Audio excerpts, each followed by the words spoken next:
Hello friends, अब हम check करेंगे फाइनाइटनेस। ठीक है, तो फाइनाइटनेस चेक करना है।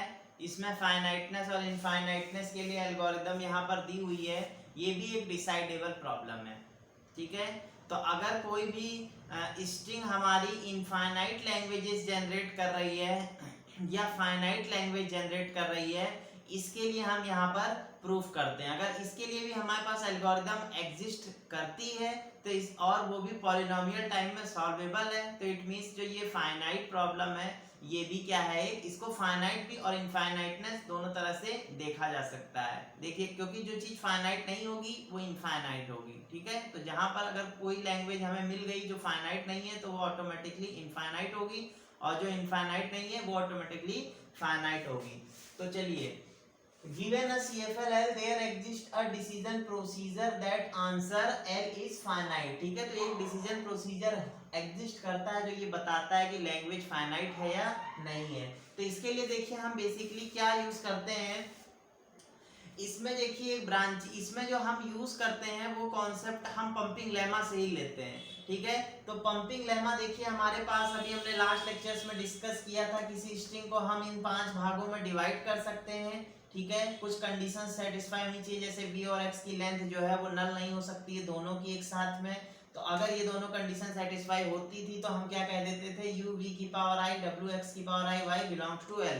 मतलब अब अगर हम b और x पे जितना भी पंपिंग कर दें, i की वैल्यू कितनी भी बढ़ा दें, तो वो सारी स्ट्रिंग्स भी हमारी क्या होंगी, हमारी लैंग्वेज में वो बिलोंग करेंगी। मतलब वो स्ट्रिंग भी हमारी लैंग्वेज से बिलोंग करेंगी। तो अगर हमारा ये i, और जहां पर हमें मालूम है कि i is greater than equal to 0 के लिए ये ट्रू है, तो अगर हमारी ये वाली कंडीशंस ट्रू हो गई तो यहीं से हमको मालूम चल जाएगा कि हमारी जो लैंग्वेज है वो इनफाइनाइट स्ट्रिंग्स को एक्सेप्ट कर रही है। क्यों? क्योंकि हमने यहाँ पर कंडीशन लिखी है कि i की वैल्यू 0 से कुछ भी आगे हो सकती है, वो सारी स्ट्रिंग भी लैंग्वेज में होंगी।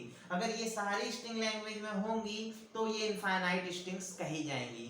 तो अब इस कंडीशंस को तो हम ये चेक करेंगे कि हमारी ये कंडीशन सेटिस्फाई हो रही है कि नहीं हो रही है। अगर ये होगी तो लैंग्वेज इनफाइनाइट होगी। तो हम इसके लिए देखिए क्या करते हैं, हम देखते हैं कि n जो है वो हमारे नंबर ऑफ नॉन टर्मिनल्स हैं, और हमारा b जो है वो ब्रांचिंग फैक्टर है g का, जिसका यूज हम पंपिंग लेमा में करते हैं। ठीक है, पंपिंग लेमा में जो हम अपना पार्स ट्री बनाते हैं। ठीक है, तो इस कंडीशन को चेक करने के लिए ये कंडीशन होती है कि g can generate longest string that g can generate without creating a parse tree with repeated non terminals। Repeated non terminals का यूज किए बिना जो लॉन्गेस्ट स्ट्रिंग जो बना सकता है कोई भी ग्रामर, वो जो उसकी लेंथ होती है b की पावर n। मतलब b की जहाँ b ब्रांचिंग फैक्टर है और n जहाँ पर नंबर ऑफ नॉन टर्मिनल्स है।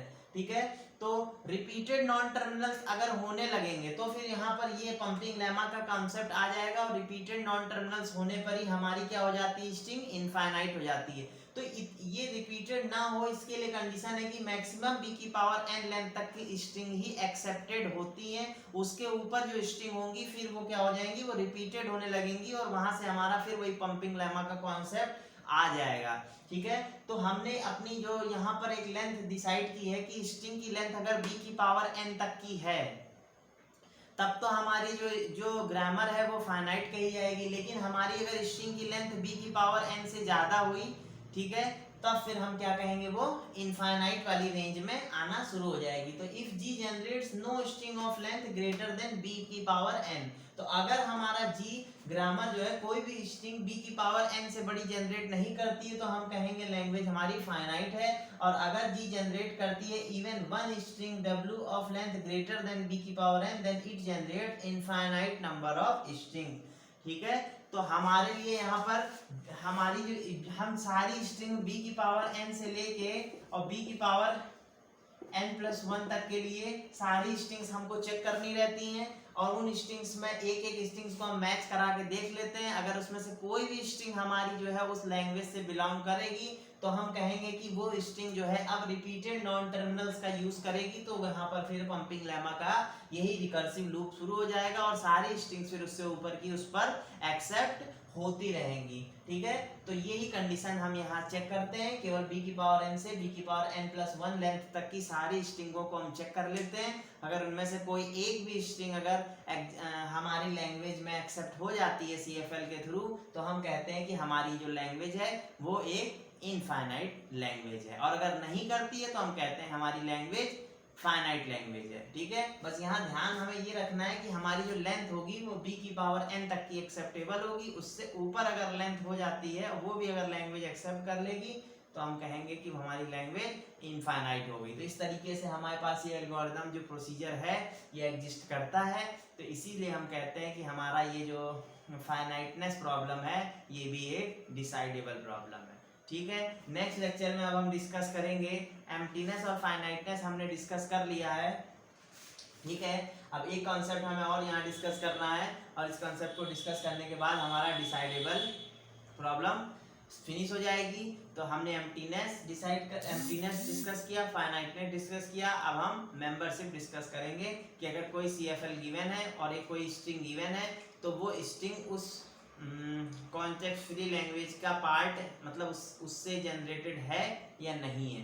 ठीक है, मिलते हैं नेक्स्ट लेक्चर में।